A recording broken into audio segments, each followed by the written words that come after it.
farmers. They were not stupid, and they felt that they were like the vanguard, in the vanguard of society. So don't think, you know, guys with mud on their boots and can't talk and whatever. That was not the family. But anyway, this Unitarian family, one of the things that they read, or a couple of authors were midwives, like Thoreau and Emerson and some others too, but they read a lot of, they talked a lot about freedom. Freedom is important, and I wind up always quoting the Army, which is probably the least free organization that there is. But you know, this whole idea of if people are free, left to their good devices, you will be all you can be. You know, you will grow and be better, and society will be better, and everything will be better. Wright bought into that. That's what his family was teaching him. But he says, wait a minute. Our architecture, in fact, all of Western architecture does not show this sense of freedom. We box ourselves in. And if you look up and down the street of your typical town, the church is a box, the store is a box, houses are boxes, and we make it even worse by dividing the house into rooms which are even littler boxes. And sure, we punch holes every so often for windows and doors, but basically we're just building box after box after box. We ought to stop doing that. So here's what he proposed. Let's break out of the box. Well, it was a struggle for him, and this comes at the end of a long line of him thinking about how he could best do this. And I shouldn't say the end of a line, because if you think of something like falling water, I think everybody's probably seen pictures of falling water there, but that's not until 1936. He could not have built falling water in 1909. He wasn't there yet. But this is what he could do here, and this is part of what became world famous. Take a look across the street.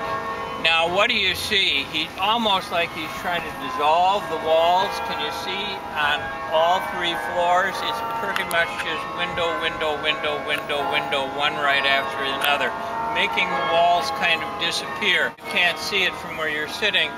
Those windows actually turn the corner and go back away from you. Okay, another thing going on. If you think of a box, it's a container, it's got limits. That's what it's supposed to do, is keep things from spilling all over the place. But what if you extend the top of the box way beyond the limits of the box? Can you see what he's doing with the roof line here? Okay, but it gets even more complicated than that. Another thing going on. Now, this is why I said you're all facing north. Supposing I was going to ask you, put your finger up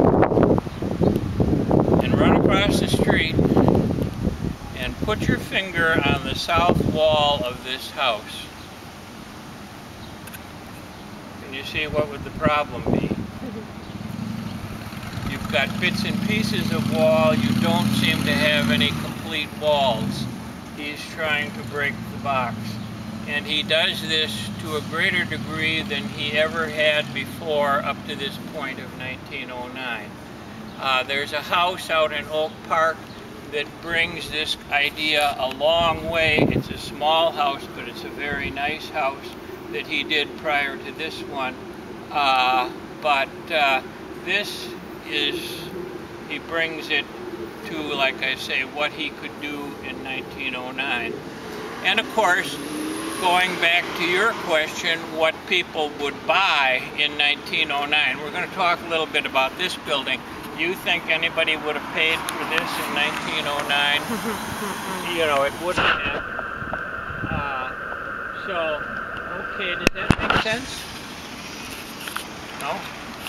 Yes. Anyway, there were magazines and books, that had pictures, you know, photographs. They could put photographs in books by this time, and they could, of course, line drawings. And people were seeing what Wright was doing, and people from around the architects from around the country were very interested in it. Also, people from Europe, particularly Northern Europe, saw what Wright was doing here in Midwest United States and became very interested. They looked at a lot of Wright houses because Wright, sometimes he hides them even more than this. Not always, but frequently. So this is, I would say, pretty typical of the way Wright designs things. Oh, I forgot to look, we've got, you can see there's planters way up on the 3rd floor too. They put, what are the nasturtiums up there? Anyway, let's talk about the bricks. The bricks are Roman bricks. They had become popular by this time for better architectural projects. And as you can see, they're longer and thinner than your average brick. And so Wright used them. They were fashionable, but also it helped his horizontal lines. You notice that he puts the regular mortar color are thicker, and they're horizontal, and they're like dishy shaped, like if this were still wet and I didn't